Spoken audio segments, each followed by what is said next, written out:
സുഹൃത്തുക്കളെ, സഹോദരങ്ങളെ, എല്ലാവർക്കും ന്യൂസ് കേരള TVMലേക്ക് സ്വാഗതം.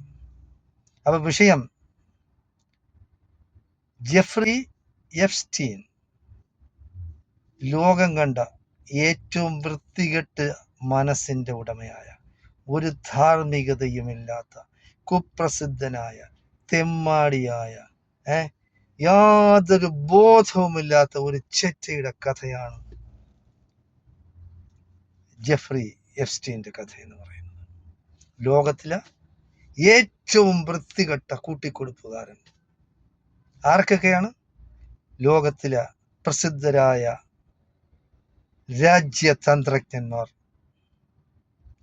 ഭരണാധികാരികൾ, പ്രസിഡന്റുമാർ, പ്രധാനമന്ത്രിമാർ, ധനാഢ്യന്മാർ, വലിയ ബിസിനസ്സുകാർ, വലിയ വ്യവസായികൾ, അവരുടെ എല്ലാം ഇഷ്ടപ്പെട്ട തോഴനായിരുന്നു ഈ പരമചെറ്റയായ ജെഫ്രി എപ്സ്റ്റീൻ. അപ്പോൾ അമേരിക്കയിലെ അധീനതയിലുള്ള ഒരു ചെറിയ ഐലൻഡിൻ്റെ ഉടമയാണ്. 46 കിലോമീറ്ററോളം വിസ്തൃതിയുള്ള ഒരു ഐലൻഡ്, ഒരു ദ്വീപാണ് ഈ ഐലൻഡ്. അപ്പോൾ ലോകത്തിലുള്ള പലരുടെയും വീക്ക്നെസ്സുകൾ എങ്ങനെയാണ് ഉപയോഗപ്പെടുത്തുന്നത്, എങ്ങനെയാണ് അവരുടെ രാജ്യകാര്യങ്ങളിൽ ഇടപെടുന്നത്, അവരുടെ വിദേശകാര്യ പരിപാടികൾ എങ്ങനെയാണ് രൂപപ്പെടുത്തുന്നത്, ആരാണ് ആ വിദേശകാര്യം കൈകാര്യം ചെയ്യുന്നത്, എങ്ങനെയാണ് അവരുടെ ഭരണത്തിൽ ഇടപെടാൻ കഴിയുന്നത്, ഭരണത്തിൽ നിന്ന് എന്തെല്ലാം നേട്ടങ്ങൾ ഉണ്ടാക്കാൻ കഴിയും.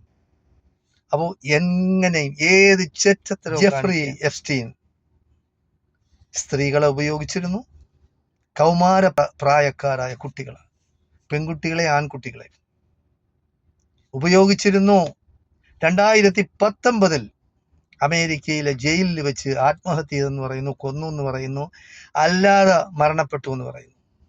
അപ്പോൾ ഇയാളുടെ കയ്യിൽ ലക്ഷക്കണക്കിന് ഫയലുകളുണ്ട്. അപ്പോൾ ആ ഫയലുകൾ അമേരിക്കൻ സ്റ്റേറ്റ് ഡിപ്പാർട്ട്മെന്റ് ഇപ്പോൾ പുറത്തുവിട്ടിരിക്കുകയാണ് കുറച്ച്. അതിൽ നമ്മളെ വിശ്വഗുരുവായ മോഡിയുടെയുണ്ട്.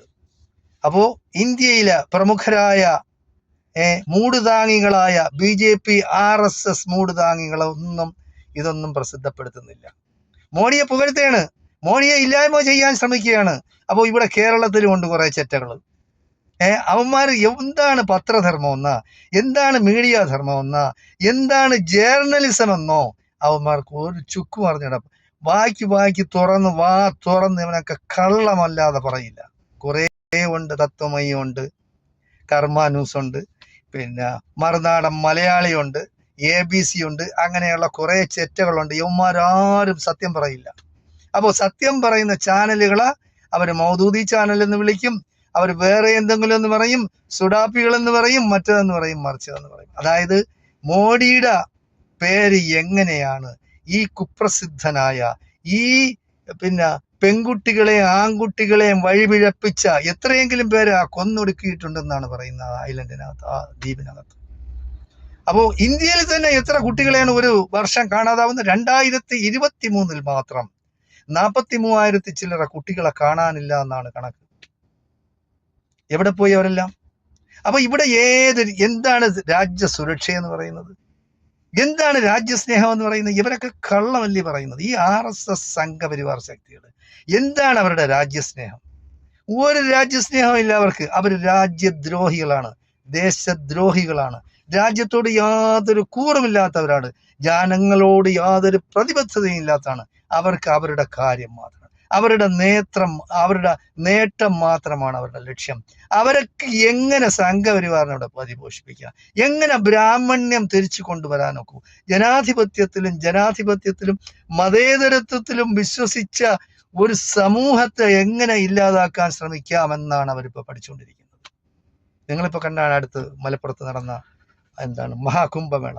അപ്പോൾ ഏത് ചെറ്റത്തിനും കോണകം ഉടുത്ത്, കോണകം എന്ന് പറഞ്ഞാൽ ഇപ്പോഴുള്ള നമ്മളെ മക്കൾക്കൊന്നും ഈ കോണകം എന്താണെന്ന് അറിഞ്ഞൂടാ. അപ്പോൾ അത് കണ്ട് അവരൊക്കെ ഈ ചാനലുകൾ കണ്ടിട്ടുണ്ടെങ്കിൽ മനസ്സിലാക്കേയുള്ളൂ. അപ്പോൾ ആ പരമ്പരയിലേക്ക്, ആ യുഗത്തിലേക്ക് പോകാനാണ് അവരിപ്പോൾ ശ്രമിക്കുന്നത്.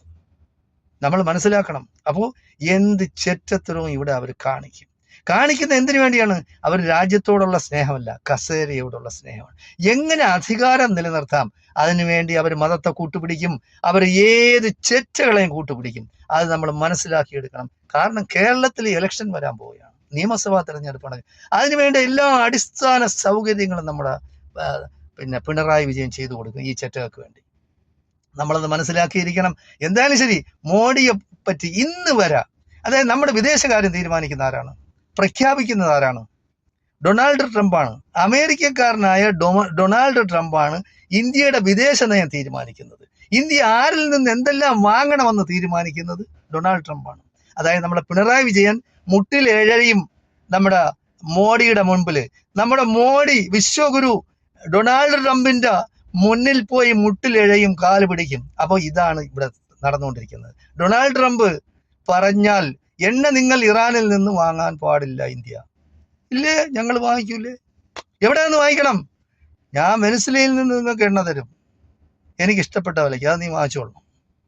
ഓക്കെ, വാങ്ങിച്ചോളാമേ, കരാറപ്പെട്ടു. ഇറാനിൽ നിന്ന് നീ എണ്ണ വാങ്ങിക്കരുത് എന്ന് പറഞ്ഞാൽ ഇല്ലേ, വാങ്ങിക്കൂലേ? എന്താണ് ഇന്ത്യയുടെ ചരിത്രം പഠിച്ചിട്ടുള്ളവരാണ് അവർ. പണ്ട് ഇവർ ഷൂസ് നക്കികളാണ്, ഇംഗ്ലീഷുകാരുടെ ഷൂസ് നക്കികളാണ്. ഇന്ന് അവർ അമേരിക്കക്കാരുടെ ഷൂസ് നക്കുന്നു. അതേ ഉള്ളൂ വ്യത്യാസം. പണ്ട് ഗോൾവാക്കർ ഷൂ നക്കിയിട്ടുണ്ടെങ്കിൽ ഇന്ന് മോഡി നക്കുന്നു. അപ്പോൾ ഇത്രയും പമ്പര വിഡ്ഢിയായ ഒരു പ്രധാനമന്ത്രി ഇന്ത്യക്കുള്ളതിൽ നമ്മൾ ലജ്ജിക്കണം.